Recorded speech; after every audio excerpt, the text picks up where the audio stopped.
Make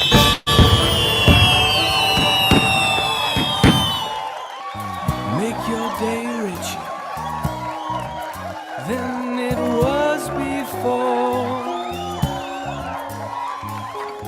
Got some good times knocking upon your front door.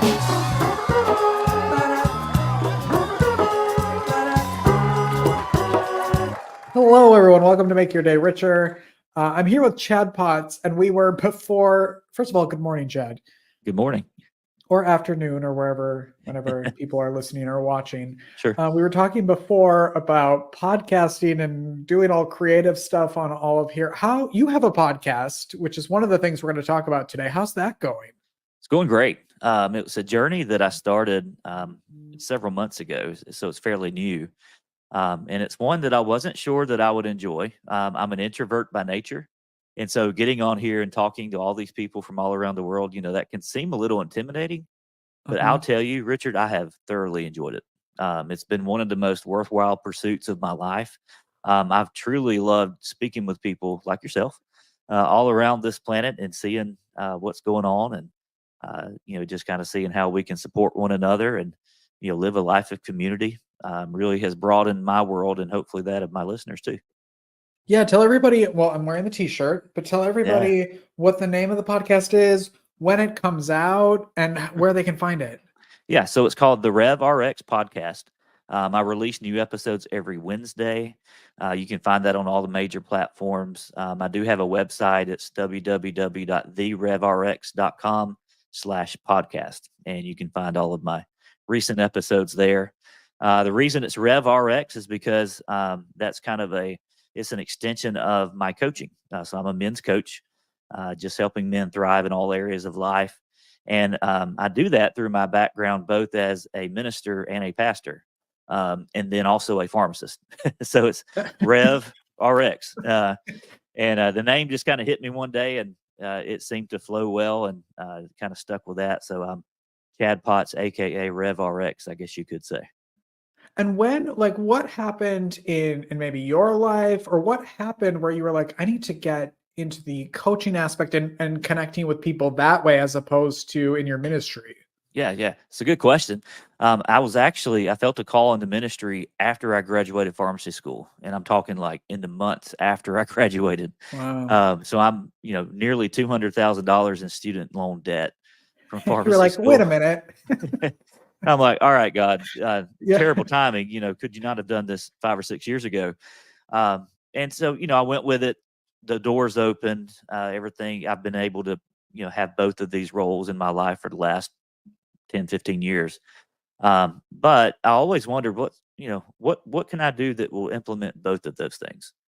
Because I really feel like that, okay, I've got this experience from the physical perspective, the health perspective as a pharmacist.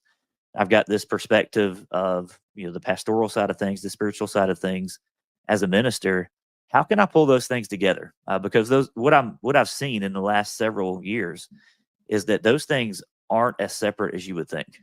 Mhm. There's a lot of overlap in those areas. And so I've prayed about it, and I've, it felt like that coaching was the natural thing to do, because I'm like, you know what, I can come alongside men, not just in a pastoral role, but in a holistic role, help them be able to, implement all of these different areas of life, implement changes, implement this intentional striving towards excellence in several different areas of life that I couldn't just as a pastor and that I couldn't just as a pharmacist. So it's really where my worlds collide. And a lot of it actually stems from my personal story too, of some things I've learned over the last decade or two of my life as well. Yeah, I always imagine that people get into coaching and things all in that like realm through their own experiences, right? And so they kind of want to create the person that they maybe wish they had, or oh, someone helped me through this, and I also want to help, like pay it forward. Yeah, that's 100% the case. I wish I have had a coach to come alongside and teach me the things that's taken me 10 to 15 years to learn. And then now I'm coming alongside guys and I'm like, you know what? If I can teach you in 3 to 6 months what it took me 10 to 15 years to learn, myself, then that's really great benefit. That's really great Yeah. value. And so, yeah, I try to be the person I wish I'd have had 10, 15 years ago when I was trying to figure out this thing called life. Well, and 10, 15 years ago, I feel like, and tell me because I could be wrong, but that um, men being vulnerable and talking about things that, their emotions and working through stuff and not putting up that armor was kind of unheard of that long Yeah. ago. So that's probably why you needed, you created that because you didn't, that wasn't probably very common back then, right? Sure. Yeah. It was kind of the beginning of what I call hustle culture. Let me try that again. Hustle culture.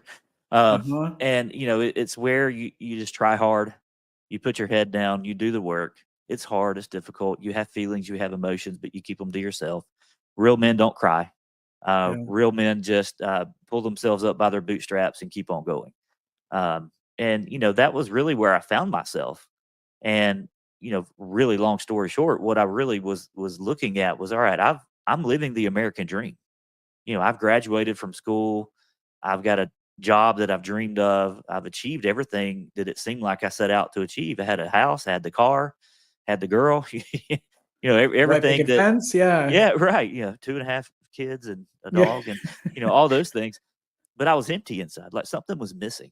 Really and truly something was missing. And I had nobody to really talk to about, uh, these things. And that was frowned upon. Like, you don't have a coach, you don't get therapy, you don't, Mhm. you're a man, just toughen up, just Mhm. deal with it. And, I realized through the years that that's not healthy. Keeping those things inside is not healthy. And yeah, there is some introspective work that needs to be done, but a lot of that needs to be done in community, in community, and then with someone else. There's a lot of value in that. Yeah. Seeing other perspectives and being able to, talk about the things that you're facing and realizing that you're not alone. Those are some of the things I try to foster in my coaching. And who are you finding is finding you? Like the type of person or maybe in the stage of life that they're in that they're coming to you. Yeah, so a lot of it's men who are burned out, they're overwhelmed. This sense of, and I get this theme a lot, this sense of there has to be more to life than this. And Mhm. maybe a lot of you can relate to that. You may not can put your finger on it, but you're not fulfilled. You're not satisfied.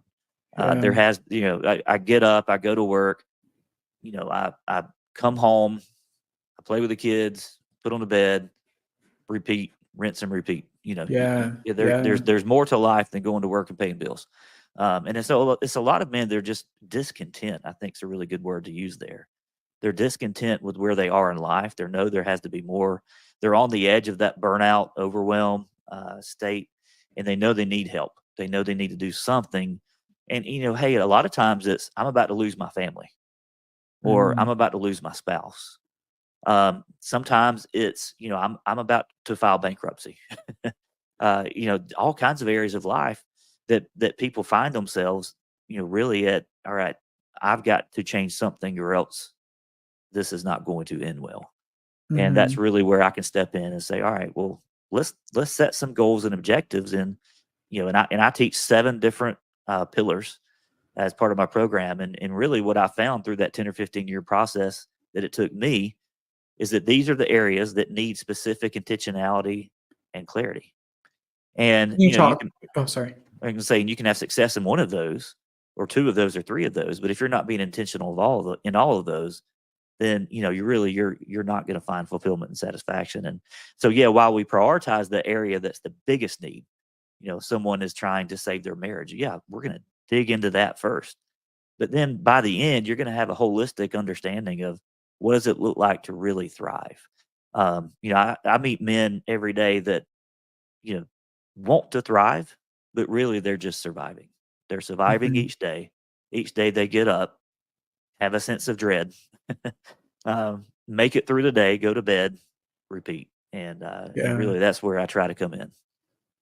I used to work for an arts and health organization, and we would go into hospitals and work with the adults who were in there for long, long stints of time. A lot of them were cancer patients, and they were doing art for the first time, and the healing powers of the arts. And I always used to think like there are such health benefits to art. Yes. And what would have happened if people did art before it was life or death? You know, Yeah. before you were sick? Like, what how would that have helped prevent it? And I feel like that's kind of relates to you as well. Like, instead of waiting until I'm about to lose my family, now I need help. Like, what would happen if people came to you before Mm. that, you know, to set themselves up for success as opposed to coming back and trying to save something? Yeah, and a lot of men don't like to ask for help. We're Mhm. kind of coming out of that culture a little bit, but that's what I find a lot of is that men don't like to ask for help until they're absolutely at rock bottom, and then they know they have to get help.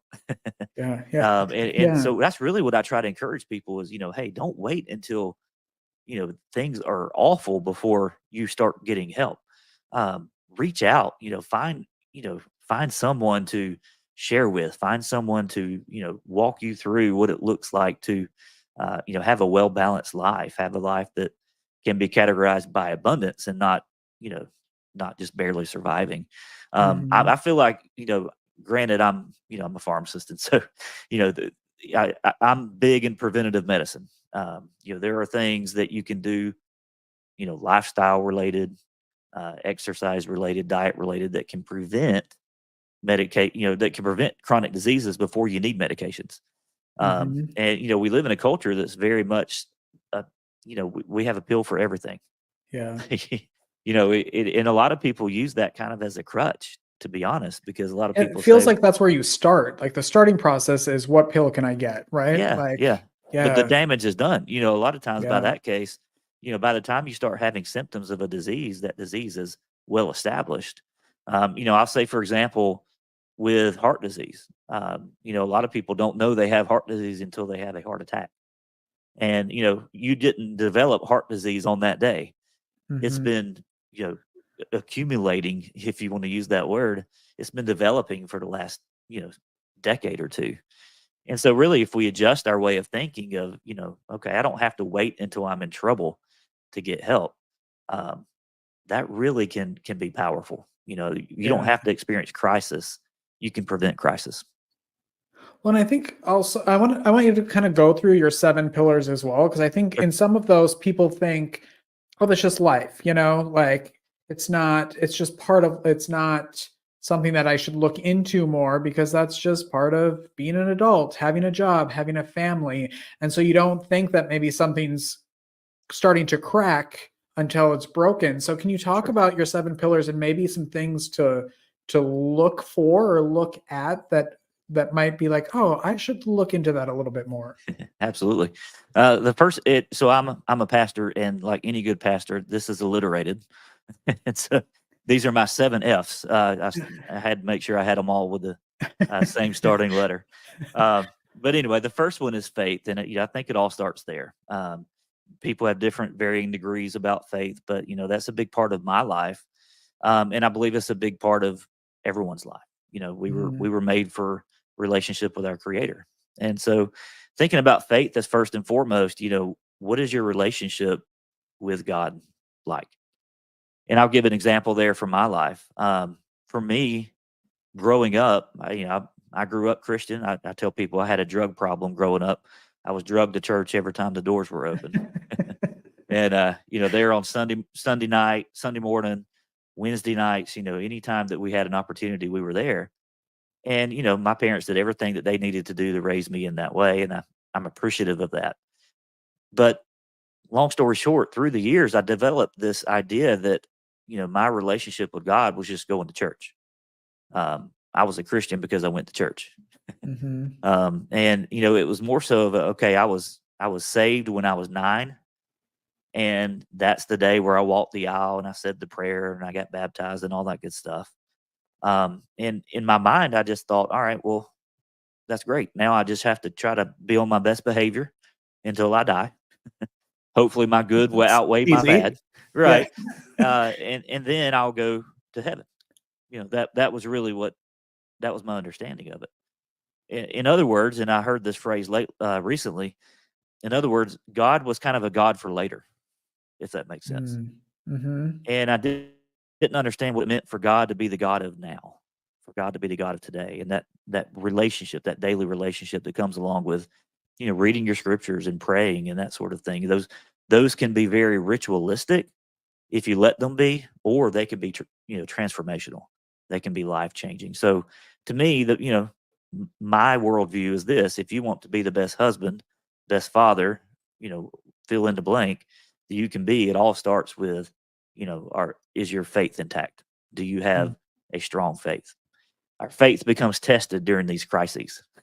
Mhm. And a lot of Mhm. people, during those times, they realize, okay, well, my faith has been weak, and we spend time to shore that up, and that gives us that peace and that joy that can come to us despite the chaos that's going on around us.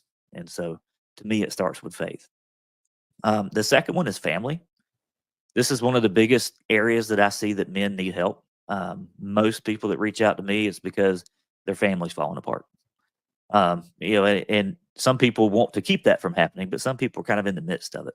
I see it Yeah. in pastoral counseling. I see it with couples counseling that I do through that, but then also see it with, with this coaching as well. But these are the relationships that matter the most, right?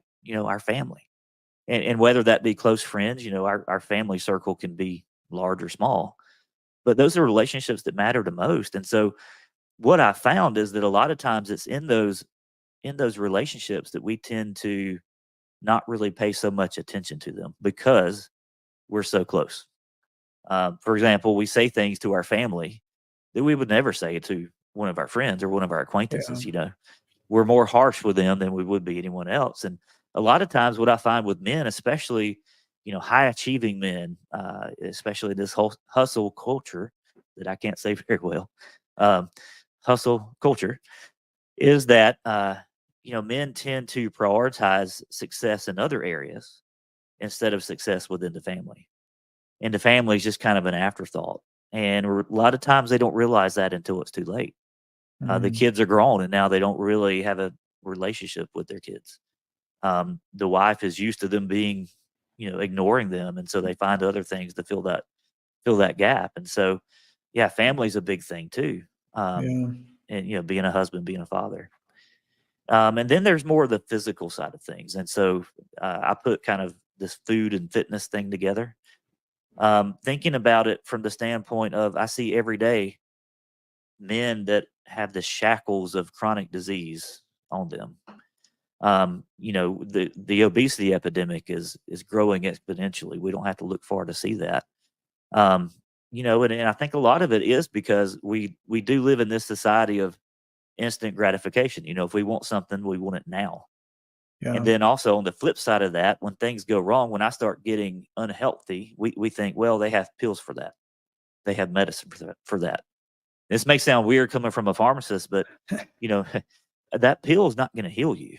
Mhm. That pill may help keep your disease state under control, but it's not going to heal you. If you wait until that point, then you've gone too far. But I see men that aren't able to be active with their kids. They don't have an active, social life because they can't get out. They can't, even just guys that are out of breath going up the stairs to put their kids to bed. That bothers us. But Yeah. yet, a lot of times we don't do anything about it. And so, being intentional in that area is one of the things that I show the men that come through my coaching. There's so much misinformation about this diet, this diet, this diet. We don't talk specific diets. I give you a structure for what it looks like to eat in a way that's healthy, and Yeah. we go from there. Um, a lot of guys in these highly successful roles are also sedentary. We sit behind, I'm sitting now, you're sitting now. Yeah, but there's a place for that. But a lot of times we can add movement to our day to really improve our quality of life. And so I see quality of life is greatly impacted by disease. And so that's why I include food and fitness both in that category of kind of the physical side of things. Then I get into things that you may not think about. The first one is fun. I needed an F word, and it kind of fit. Needed an F word. That's a quote of the day, right? I've got a uh, few for you if you run out. that's Yeah. that's right. But fun, and I categorize that as fun because so many times we feel like life is so serious. Yeah. it has to be serious. And what I found is when we get in this rut of we get up, we go to work, we come home, we go to bed. Um, Life doesn't become fun in those times. We forget that we're supposed to enjoy life. Mhm. Part of thriving is enjoying the life that you're living. And so I show people how to how to get that fun back. Things like self care. A lot of times, us men, we shun that and we say, "Oh, self care is for the girls and their time in the spa, getting their nails done, whatever." But no, there are plenty of self care habits that we as men can take. Stress management. Thinking about that, thinking about all the pressures and stress that's on us as men today. We have the pressures within the family. We have the pressures of the job. We have the pressures to provide and to protect and all of those things. And it's not getting any better. So we need ways to mitigate that. We need ways to handle that and to manage that. And that's the hobbies and the self care and the stress management. That's all under the fun umbrella. Then there's finances. A lot of guys don't put intention into their finances. I'll say this: you're not going to, just accidentally save for your future. Yeah. You're not going to accidentally have an emergency fund. You're not going to accidentally, have this nest egg. It takes it takes clarity and it takes intentionality. We have to deliberately focus on that. And the thing about finances is that it's not a problem until suddenly it is. A lot of times it's like, well, we'll be okay, we'll be okay, we'll be okay, and then we're not okay. Um, Yeah. and I see that a lot. So intentionality is important there. And then the last one is future. Couple ways of looking at that. One of the big things I like to ask men is, how do you want to be remembered? It's not morbid to to think about that, but like, how do you want your family to remember you? What do you want to be remembered as? And then so they'll say something, I want to be remembered as a family guy. I want to be remembered as someone my kids could talk to about anything or whatever the case is. What kind of legacy do you want to leave, in other words? And then I say, well, is your life congruent with that?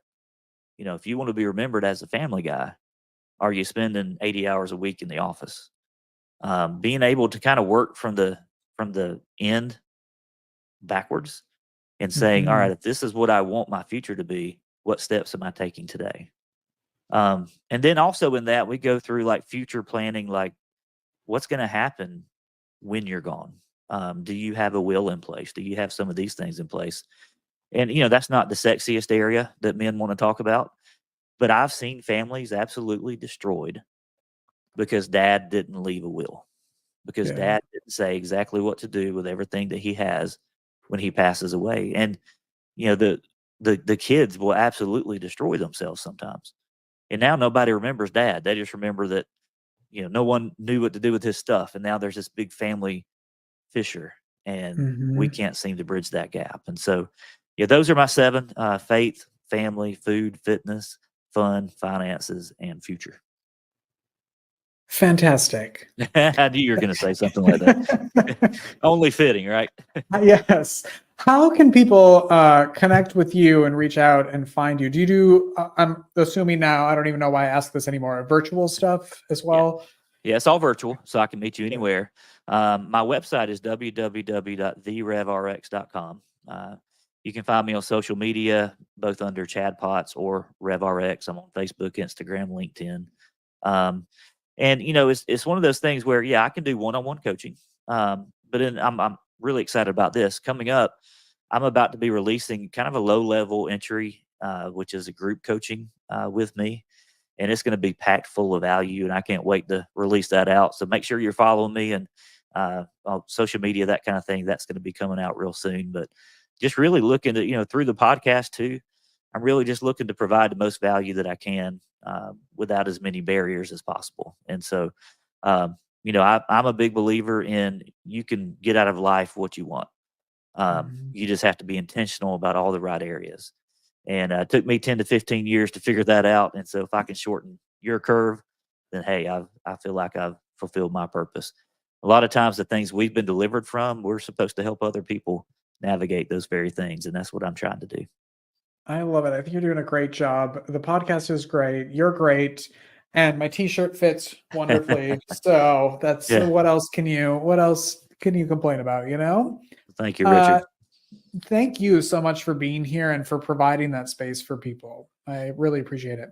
Yes, sir. Appreciate what you're doing. You're doing fantastic work. You're such a creative guy, and really truly just an honor to be here with you today. Well, thanks. We'll cut that part out. But Chadpots, everyone, we will be right back after this. Thanks, Chad.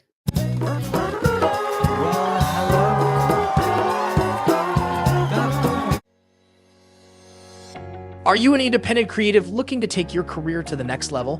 Whether you're an author, illustrator, or thinking about getting into this industry, it's time to step into the spotlight at the Inkpreneurs Summit 2024. This November 1st and 2nd in Winston-Salem, North Carolina, we're bringing together the best minds in the publishing industry for 2 days of unparalleled learning and intimate networking. From hands-on workshops with industry experts to interactive networking mixers, you'll get the tools, connections, and insights to turn your creativity into a thriving business.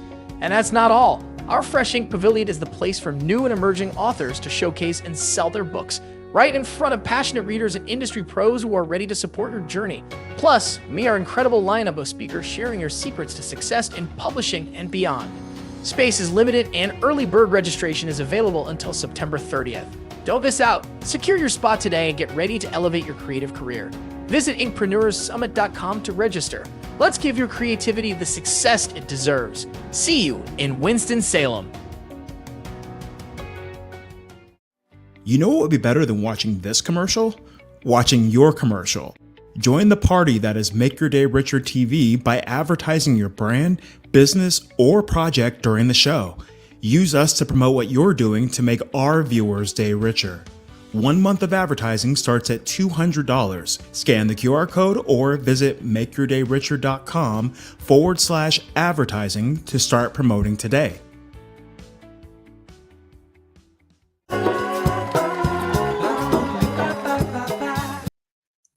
Well, hello, everyone. We're always looking to make the show richer as well. And thanks to Facebook Marketplace, we're about to. Acoustic tiles are going to go up today. So I'm going to go and start doing that. And so for all you creators out there, Facebook Marketplace, go search your area to see what's out there for you because it's really expensive to make great content. And this was not expensive to get all of this stuff here. So we're going to go do that. Okay. All right. On tomorrow's show, Melissa Crawford, who will be in the studio with us. She is a school therapist. So we're going to be talking about back to school wellness for children tomorrow. And also she works with businesses and employers and employees to really make sure that everyone is taken care of. So it's going to be a really, really good episode. I hope you tune in for that, because we're at 27,000 views. So thank you everyone who is watching the show and listening to the show. So continue doing that tomorrow. So we'll be at 28,000. All right. We'll see you tomorrow, everyone. I love you. Have a great day. Bye.